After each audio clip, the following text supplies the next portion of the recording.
പ്രശംസിപ്പാൻ വക ഉണ്ടെങ്കിലോ അത് യേശുവിൻ സന്നിധിയിൽ. പ്രശംസിപ്പാൻ വക ഉണ്ടെങ്കിലോ അത് യേശുവിൻ സന്നിധിയിൽ.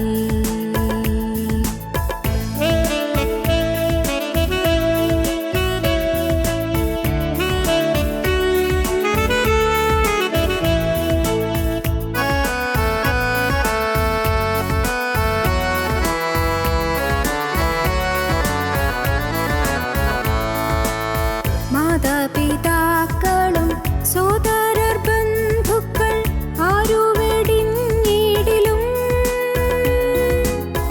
അനാഥനായി നിന്നെ കൈവിടുകില്ലെന്ന് അരുളിയോൻ കൂടെയുണ്ട്. അനാഥനായി നിന്നെ കൈവിടുകില്ലെന്ന് അരുളിയോൻ കൂടെയുണ്ട്. ആശ്രയിപ്പാനൊരു നാമമുണ്ടെങ്കിലത് യാഹല്ലാതാരുമില്ല. പ്രശംസിപ്പാൻ വക ഉണ്ടെങ്കിലോ അത് യേശുവിൻ സന്നിധിയിൽ. പ്രശംസിപ്പാൻ വക ഉണ്ടെങ്കിലോ അത് യേശുവിൻ സന്നിധിയിൽ.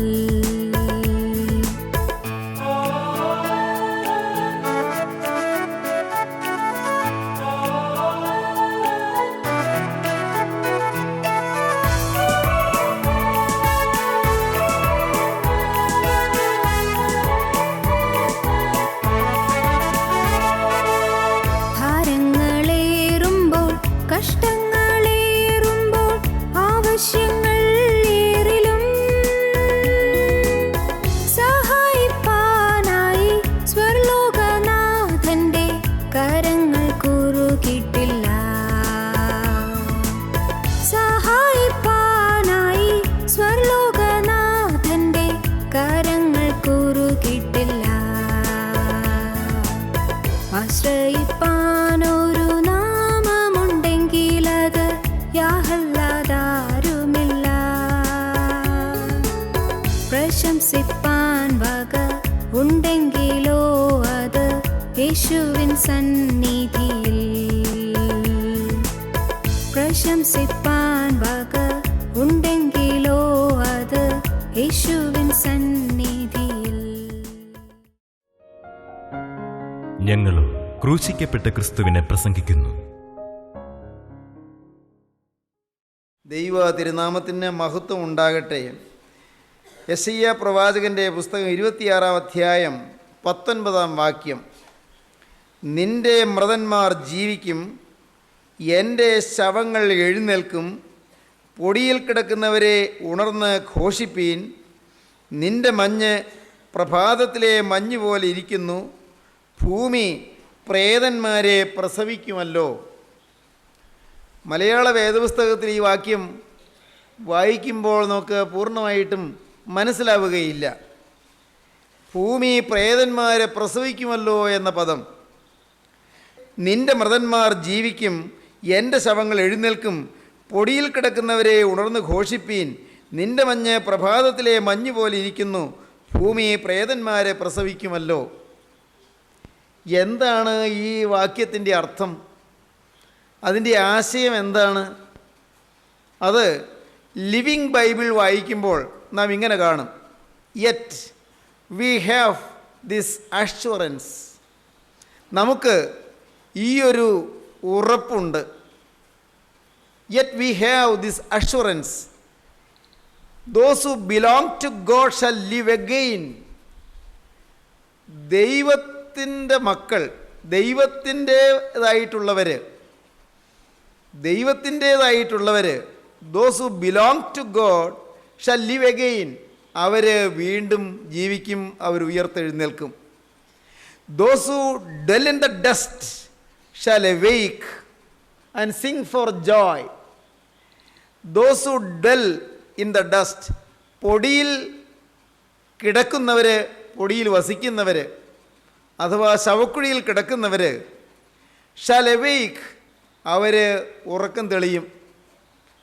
അവരുറക്കം തെളിയും. ആൻഡ് സിങ് ഫോർ ജോയ്, അവർ സന്തോഷത്തോടെ പാട്ടുപാടും, സന്തോഷത്തോടെ ഗീതങ്ങൾ ആലപിക്കും. For God's light of life will fall like dew upon them, ദൈവത്തിൻ്റെ ജീവൻ്റെ പ്രകാശം അവരുടെ മേൽ മഞ്ഞുതുള്ളി പോലെ, മഞ്ഞ് കണം പോലെ, ഹിമകണം പോലെ പതിക്കും. For God's light of life will fall like dew upon them, ദൈവത്തിൻ്റെ ജീവൻ്റെ വെളിച്ചം അവരുടെ മേൽ മഞ്ഞുതുള്ളി പോലെ പതിക്കും എന്നുള്ളത് കൊണ്ട് അവർ ഉറക്കത്തിൽ നിന്ന് ഉണർന്ന് പൊടിയിൽ നിന്ന് ഉയർത്തെഴുന്നേറ്റ് അവർ ആനന്ദവായ്പോടെ സ്തുതിഗീതങ്ങൾ പൊഴിക്കും. ദൈവത്തിന് സ്തോത്രം. മരണം അന്തിമമല്ല, മരണം അവസാനമല്ല. മരണം നിത്യതയിലേക്കുള്ള ഒരു പ്രവേശനമാണ്. കർട്ടൻ്റെ ഇപ്പുറത്തുള്ള ആൾ കർട്ടൻ്റെ അപ്പുറത്തേക്ക് പോകുന്നു എന്ന് മാത്രം. മരണം ഒരു തിരശ്ശീലയ്ക്ക് ഇപ്പുറത്ത് നിൽക്കുന്നയാൾ തിരശ്ശീലയ്ക്ക് അപ്പുറത്തേക്ക് പോകുന്നു എന്ന് മാത്രം. നാം ഓരോരുത്തരും അതെ, ഇന്ന് തിരശ്ശീലയ്ക്ക് ഇപ്പുറത്ത് ഈ ഭൂമിയിൽ നാം ജീവിക്കുന്നു, നാം ഈ ഭൂമിയിൽ ചരിക്കുന്നു, ഈ ഭൂമിയിൽ സഞ്ചരിക്കുന്നു, ഈ ഭൂമിയിൽ നാം പ്രവർത്തിക്കുന്നു. എന്നാൽ മരണം ആ തിരശ്ശീലയ്ക്ക് അപ്പുറത്തേക്ക് നാം ഓരോരുത്തരും പോകും. അത് നിത്യതയാണ്, അത് ഇറ്റേണിറ്റിയാണ്, അത് അറുതിയില്ലാത്ത കാലമാണ്. അതിനവസാനമില്ല, അതിനന്തമില്ല. അന്തമില്ലാത്ത കാലം, അറുതിയില്ലാത്ത കാലം, അവസാനമില്ലാത്ത കാലം. നാം മരണം എന്ന തിരശ്ശീലയ്ക്ക് അപ്പുറത്തേക്ക് കടന്ന് നിത്യതയിലേക്ക് ചെന്ന് ചേരുന്നു. നാം ചിന്തിച്ചു വന്നത് മോശ നെബോ പർവ്വതത്തിൽ കയറി അവിടെ വെച്ച് മരിക്കുന്നു എന്നാണ്. നെബോ പർവ്വതത്തിൽ എന്ന് പറയുന്നുണ്ടെങ്കിലും മോശ മരിച്ച സ്ഥലം ആർക്കും അറിഞ്ഞുകൂടാ. നിത്യനായ ദൈവമാണ് മോശയെ അടക്കിയത്. നാം അങ്ങനെ വായിക്കുന്നുണ്ട്. ആവർത്തന പുസ്തകത്തിൻ്റെ ഒടുവിലത്തെ അധ്യായം നാം കണ്ടത് അങ്ങനെയാണ്. കഴിഞ്ഞ പ്രാവശ്യം നാം ചിന്തിച്ചതാണ്.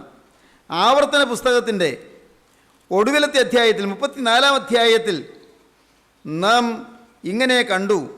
അങ്ങനെ യഹോവയുടെ ദാസനായ മോശ യഹോവയുടെ വചനപ്രകാരം അവിടെ മോവാബ് ദേശത്ത് വെച്ച് മരിച്ചു.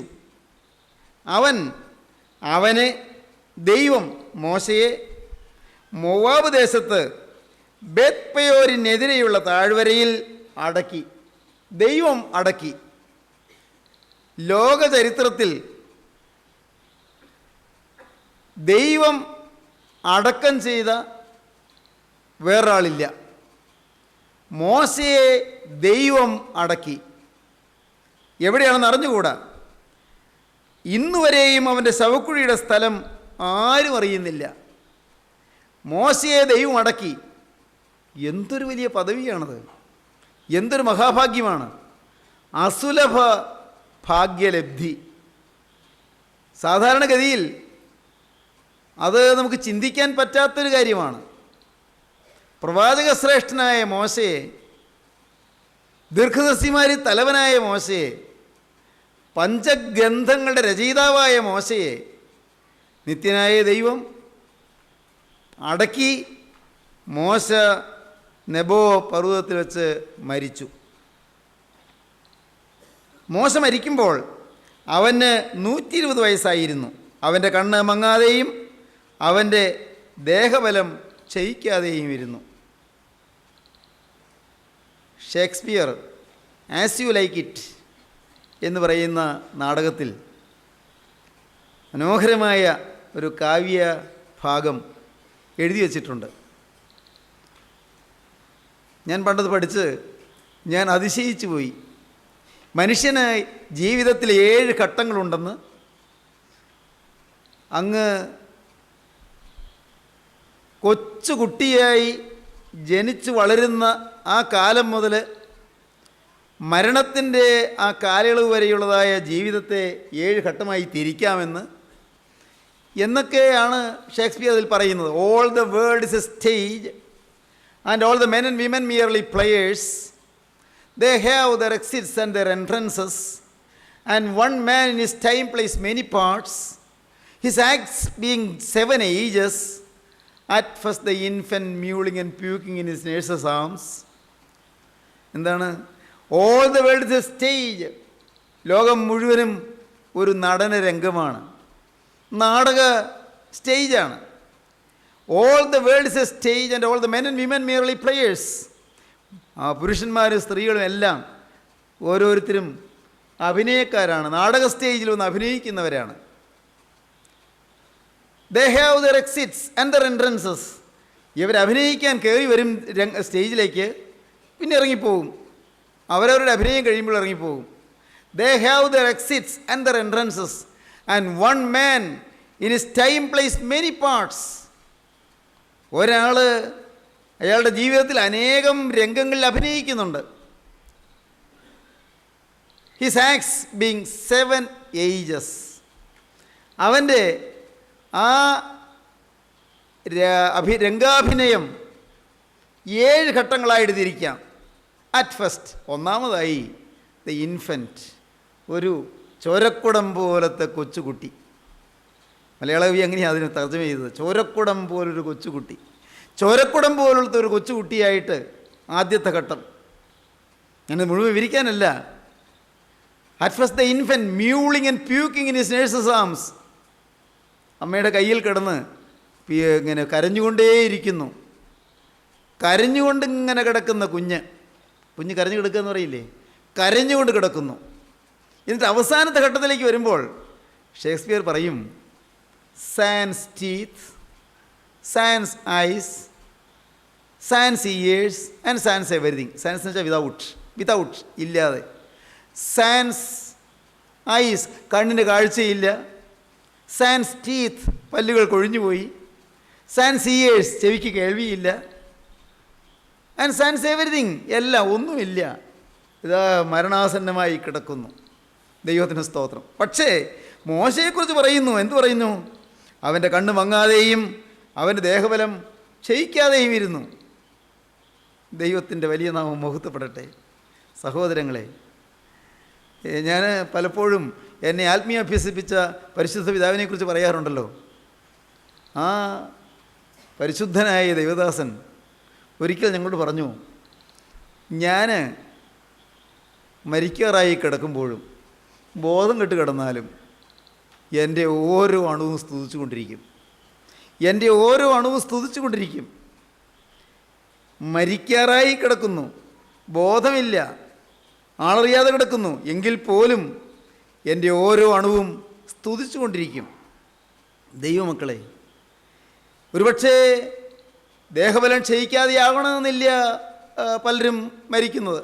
അതൊരു പോരായ്മയൊന്നും ആകണമെന്നില്ല. കണ്ണിൻ്റെ കാഴ്ച മങ്ങാതിരിക്കണമെന്നില്ല. കണ്ണിൻ്റെ കാഴ്ച മങ്ങിയെന്ന് വരാം, ചെവിയുടെ കേൾവി കുറഞ്ഞു എന്ന് വരാം, സംസാരിക്കാൻ കരുത്തില്ല എന്ന് വരാം, കൊഞ്ഞപ്പ് വന്നു എന്ന് വരാം, പല്ലുകൾ കൊഴിഞ്ഞുപോയി എന്ന് വരാം. പക്ഷേ ഒരു കാര്യം ഉറപ്പായിരിക്കണം, ഉള്ളിൽ തീ കത്തിക്കൊണ്ടിരിക്കണം. സ്തോത്രം. പരിശുദ്ധാത്മാവിൻ്റെ അഗ്നി ഉള്ളത്തിൽ കത്തിക്കൊണ്ടിരിക്കണം. മരണനേരത്തും ആത്മാവിൻ്റെ തീ ഉള്ളത്തിൽ കത്തിക്കൊണ്ടിരിക്കണം. മരണനേരത്തും ജീവൻ തുടിച്ചുകൊണ്ടിരിക്കണം. ദൈവജീവൻ ഉള്ളത്തിൽ തുടിച്ചുകൊണ്ടിരിക്കണം. ദൈവത്തിൻ്റെ ചൈതന്യം ഉള്ളിൽ സ്ഫുരിച്ചുകൊണ്ടിരിക്കണം. ഇങ്ങനെ സ്ഫുലിംഗം പോലെ, തീപ്പൊരി പോലെ സ്ഫുരിച്ചുകൊണ്ടിരിക്കണം. ദൈവത്തിൻ്റെ വലിയ നാമം മഹത്വപ്പെടട്ടെ. അതൊരു അപ്രാപ്യമെന്ന് നിങ്ങൾ കരുതണം. എന്ന് പറഞ്ഞാൽ നിങ്ങൾക്ക് കിട്ടില്ല എന്ന് വിചാരിക്കേണ്ട. വേണമെങ്കിൽ നിങ്ങൾക്ക് കിട്ടും. ഞാൻ പറയും, അതിന് നിങ്ങൾ നാളുകൾ തപസ് ചെയ്യാനൊന്നും പോകണമെന്നില്ല. നിങ്ങൾ കാനാന്തരങ്ങളിലേക്ക് പോയി തപോനിരതരായി നിങ്ങൾ ഇരിക്കണമെന്നില്ല. നിങ്ങൾ ആശ്രമങ്ങളിൽ താമസിച്ച്, പർണശാലകളിൽ വസിച്ച്, നിങ്ങൾ തപസ് ചെയ്ത് നിങ്ങളുടെ കാലം പോക്കണമെന്നില്ല.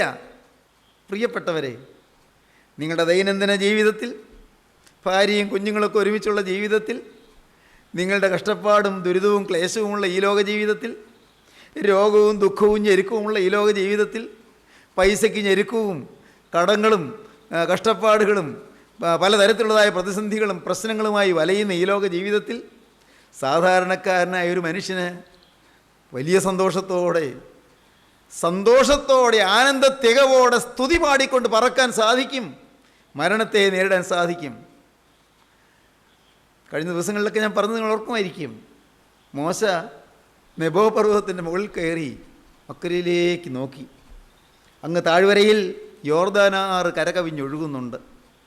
ആറിൻ്റെ അപ്പുറത്ത് വിശാലമായ ദേശം, അങ്ങനെ പാലും തേനും ഒഴുകുന്ന ദേശം, ഫലഭൂയിഷ്ടമായ ദേശം, ആറിൻ്റെ എക്കൽ മണ്ണടിഞ്ഞ് നല്ല ഫലപുഷ്ടിയുള്ളതായി, നല്ല ഫലസമൃദ്ധിയുള്ളതായ ദേശം അങ്ങനെ കിടക്കുന്നു. മോശ അത് നോക്കിക്കണ്ടു. ആ ദേശത്തേക്കാണ് ഈ ജനത്തെ നയിക്കാൻ എൻ്റെ കർത്താവ് എന്നെ ചുമതലപ്പെടുത്തിയത്. ഒന്ന് നെടുവീർപ്പിട്ടുവോ? അങ്ങനെയൊന്നും ബൈബിൾ പറയുന്നില്ല. ഒന്ന് എങ്ങലടിച്ചോ? ഉള്ളിലൊന്ന് തേങ്ങിയോ? എൻ്റെ ഒരല്പം വിഡ്ഢിത്തം കൊണ്ട്, അല്പനേരത്തെ അവിവേകം കൊണ്ട്, എൻ്റെ ദൈവമേ, അയ്യോ ഞാനത് ചിന്തിക്കുന്നില്ല. ചിന്തിച്ചാൽ കർത്താവേ നീ ദുഃഖിക്കുമോ? നീ കോപിക്കുമോ? കാരണം നീ എന്നോട് കർശനമായി പറഞ്ഞു ഇനി ആ കാര്യം മിണ്ടരുതെന്ന്. അതുകൊണ്ട് ഞാൻ നിർത്തി. കർത്താവേ, മോശ അങ്ങനെയൊക്കെ ചിന്തിച്ചോ? എനിക്കറിയാൻ പാടില്ല. പ്രിയപ്പെട്ടവരെ, മോശ ആ ദേശം നോക്കിക്കണ്ടു. മോശ അപ്പുറത്തേക്ക് നോക്കിയപ്പോൾ ഒരു ശവക്കുഴി. ആര് വെട്ടിയതാ? എൻ്റെ കർത്താവ്, സ്വർഗത്തിലെ ദൈവം, നീലനദിയിൽ നിന്നെ പൊക്കിയെടുത്തവൻ. ഹല്ലേലൂയ. നൈൽ നദിയിലെ ഓളങ്ങളിൽ നിന്ന് എന്നെ പൊക്കിയെടുത്ത് എന്നെ വളർത്തിക്കൊണ്ട് വന്നവൻ, മരുഭൂമിയിൽ 40 വർഷം ആടുകളുടെ പുറകെ നടന്നവനെ തേടി വന്ന് മുൾപ്പടർപ്പിൽ പ്രത്യക്ഷപ്പെട്ട് വിളിച്ച് വേർതിരിച്ചവൻ. ദൈവമേ, കർത്താവെ, വിട്ടതും വെറുത്തതും വെറുതെ അല്ല കർത്താവെ. നന്ദി. വിടാൻ തോന്നിയത് നന്ദി, കൊട്ടാരക്കെട്ടി വിട്ട് ഇറങ്ങാൻ തോന്നിയത് നന്ദി, ഫറവോൻ്റെ നിധികൾ വേണ്ട എന്ന് വയ്ക്കാൻ തോന്നിയത് നന്ദി. മോശ ഇങ്ങനെ ഓർത്തോ? എനിക്കറിയാൻ പാടില്ല. എൻ്റെ ഭാവന അങ്ങനെ പയ്യെ ചെറുവിരിക്കാൻ നോക്കുകയാണ്. മോശ ഓർത്തോ? കർത്താവേ, ഈ ഫറവോ രാജാക്കന്മാർ മരുന്നിൽ പൊതിഞ്ഞ് അങ്ങനെ അവരുടെ ശവശരീരം പിരമിഡുകളിൽ നൂറ്റാണ്ടുകൾ ഇരിക്കുന്നത് പോലെ ഒരു മരുന്നിൽ പൊതിഞ്ഞ ഒരു ഫറവോ രാജാവായി ഞാനും ഇരിക്കുമായിരുന്നില്ലേ? എന്നെ നീ നിത്യതയ്ക്ക് വേണ്ടി കരുതി ഒരുക്കിയല്ലോ. നന്ദിയോടെ സ്തോത്രം. ദൈവമക്കളെ, നിങ്ങൾക്ക് കാര്യം പിടികിട്ടുന്നുണ്ടോ? പിരമിഡിൽ ഒതുങ്ങിത്തീരേണ്ട ജീവിതം പിരമിഡിലൊന്നും ഒതുക്കാതെ അനന്തവിശാലമായ വിഹായസിൻ്റെ പരപ്പിലേക്ക് ഉയർത്തിക്കൊണ്ടുപോയി ജീവനുള്ള ദൈവത്തിൻ്റെ മഹത്വപൂർണമായ തേജോമയന്മാരായ ദൂതന്മാരുടെ അകമ്പടിയോടെ സ്വീകരിച്ച് ആനയിപ്പാൻ സ്വർഗം ഒരുക്കിയിരിക്കുന്ന മനോഹരമായ നിമിഷങ്ങളോർത്ത് മോശ ദൈവത്തെ സ്തുതിച്ചു. ദൈവജനമേ, നെബോ പർവ്വതത്തിൻ്റെ മുകളിലെ ആ തേജസ് ശവക്കുഴി കണ്ടു. നോക്കി, ഇവിടെയാ ഞാൻ ഒടുവിലായി കിടക്കാൻ പോകുന്നത്. എൻ്റെ കർത്താവ് തന്നെ എന്നെ അടക്കും. അഹരോൻ മരിച്ചു ഹോർ പർവ്വതത്തിൽ വെച്ച്. ചേച്ചി മിരിയാം കുറച്ചുകൂടി നേരത്തെ മരിച്ചുപോയി. കൂടെ ഉണ്ടായിരുന്നവരെ പലരും പിരിഞ്ഞു. ഇനി പിന്നെ ആ കൊച്ചൻ ആ യോശുവായുണ്ട്, പിന്നെ ആ കരുത്തൻ കാലേവുണ്ട്. ദൈവത്തിന് സ്തോത്രം. അവരെ വല്ലത് ഏൽപ്പിക്കാൻ കൊള്ളാം. കർത്താവേ, ഇതിനൊക്കെ സ്തുതി. എല്ലാം നീ കരുതിയല്ലോ, നീ എല്ലാം നോക്കിയല്ലോ, നിൻ്റെ ജനത്തെ നീ കരുതുന്നല്ലോ. നന്ദി പിതാവേ, നന്ദി, സ്തോത്രം. മോശ കണ്ണുകൾ ഇറുകി അടച്ചു. എൻ്റെ ഭാവനയാണ്, അങ്ങനെയൊന്നും ബൈബിൾ പറയുന്നില്ല, തെറ്റല്ലാത്ത ഭാവന. മോശ കണ്ണുകൾ ഇറുകി അടച്ചു. എന്നിട്ട് എന്താണ്? ഏതോ ഒരു മധുര സംഗീതം, സ്വർഗസേനകൾ പറന്നു വരികയാണോ? വെള്ളിൽപ്പറവകൾ പറന്നുല്ലസിച്ച് എത്തുകയാണോ? ദൈവത്തിന് സ്തോത്രം. മിന്നൽപ്പിണരുകൾ ആകാശഭിത്തിയെ ഭേദിച്ചിറങ്ങി വരികയാണോ? മിന്നൽപ്പിണരുകൾ ചക്രവാളാന്തങ്ങളിൽ വന്ന് മുട്ടുകയാണോ? ഹല്ലേലൂയ, ദൈവത്തിന് സ്തോത്രം. മോശ കണ്ണ് അടച്ചു നിൽക്കുകയാണ്. എപ്പോഴോ ഏതോ ഒരു സമുദ്രത്തിലേക്ക് അങ്ങ് ലയിക്കുന്നത് പോലെ ആനന്ദ നദി ആനന്ദത്തിൻ്റെ കുളിർമയുള്ള നദി അതിലേക്ക് അങ്ങ് ഒഴുകി ഇറങ്ങുന്നത് പോലെ ദൈവത്തിന് സ്തോത്രം. ഒഴുകി ഒഴുകി ഇറങ്ങുന്നു. തീർന്നു. ആ കണ്ണ് പിന്നെ തുറന്നില്ല. യഹോവയായ ദൈവം മോശയെ അടക്കി. ദൈവജനമേ, ഈ മോശയുടെ നിര്യാണം, മോശയുടെ വിടവാങ്ങൽ, ദൈവത്തിന് സ്തോത്രം, അത് നഷ്ടമല്ല. ഇനിയും അധികം തേജസ്സോടെ എഴുന്നേൽക്കാൻ പോകുന്നു. ഇനിയും തേജസ്സോടെ എഴുന്നേൽക്കാൻ പോകുന്നു. നാം കഴിഞ്ഞൊരവസരത്തിൽ കണ്ടതുപോലെ താബോറിൻ്റെ ഉയരത്തിൽ സ്വർഗീയ കാര്യപരിപാടിയെക്കുറിച്ച് ആലോചിക്കുന്ന ആലോചനാ സഭയിലേക്ക് ഇറങ്ങി വന്ന് കർത്താവായ യേശുവിൻ്റെ അരികത്തിരുന്ന് തേജോമയനായ ദൈവപുത്രൻ്റെ സമീപത്തിരുന്നു കൊണ്ട് പത്രോസ്, യാക്കോബ്, യോഹന്നാൻ എന്ന ആ ശിഷ്യന്മാരോടുകൂടി കർത്താവ് ഇരിക്കുമ്പോൾ അവിടെ വന്ന് മേഘത്തിൽ ഇറങ്ങി വന്ന് സംസാരിക്കുന്നു. സ്വർഗമഹാരഹസ്യങ്ങൾ സംസാരിക്കുന്നു. സ്വർഗീയ കാര്യാലോചന സഭ ഭൂമിയിൽ താബോറിൽ ഇറങ്ങുന്നു. ദൈവത്തിന് സ്തോത്രം. എല്ലാം സംഭവിക്കാൻ പോകുന്ന കാര്യങ്ങളാണ്. തീർന്നോ? വെളിപ്പാട് പുസ്തകത്തിലേക്ക് വരുമ്പോൾ നാം കാണുന്നു, വെളിപ്പാട് പുസ്തകത്തിൽ നാം എന്താണ് കാണുന്നത്?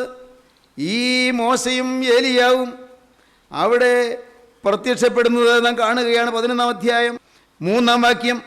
അന്ന് ഞാൻ എൻ്റെ 2 സാക്ഷികൾക്കും വരം നൽകും. അവർ രട്ടുടുത്തും കൊണ്ട് 1260 ദിവസം പ്രവചിക്കും. 1260 ദിവസം, ഒരു കാലവും ഇരുകാലവും അരക്കാലവും, ഒരു കാലവും ഇരുകാലവും അരക്കാലവും പ്രവചിക്കും. 3.5 വർഷം പ്രവചിക്കും. 1260 ദിവസം പ്രവചിക്കും. 3.5 വർഷം ഈ ഭൂമിയിൽ ഈ മോശയും ഏലിയാവും ഇറങ്ങി വന്ന് പ്രവചനം നടത്തും. അത് കഴിഞ്ഞ് അവർ ഭൂമിയുടെ കർത്താവിൻ്റെ സന്നിധിയിൽ നിൽക്കുന്ന 2 ഒലീവ് വൃക്ഷവും 2 നിലവിളക്കുമാകുന്നു.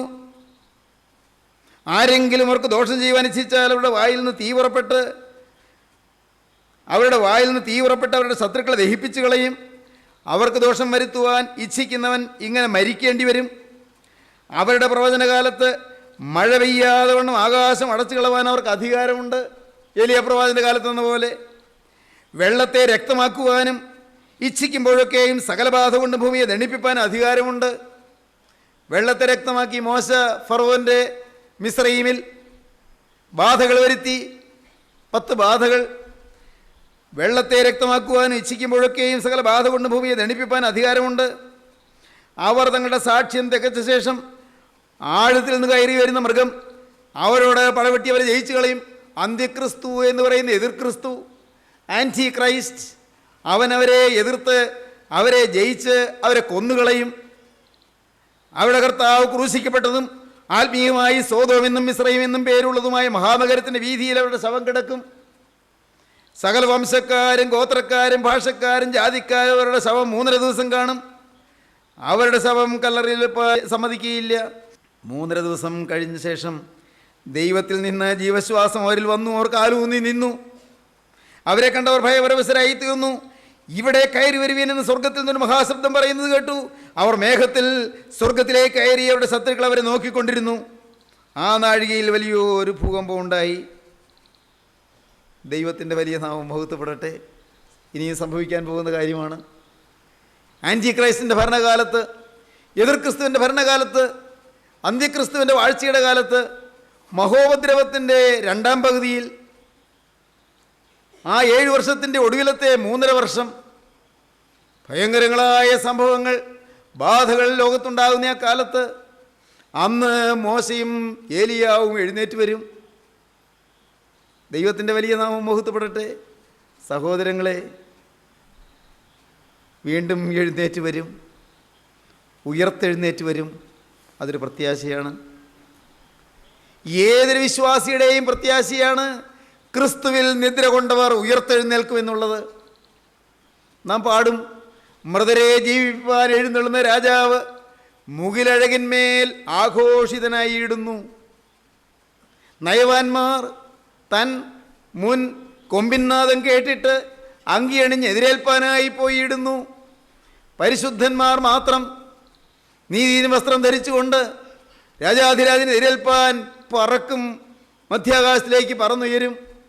ഓർക്കൂ, വിശുദ്ധന്മാർ രൂപാന്തരപ്പെടും.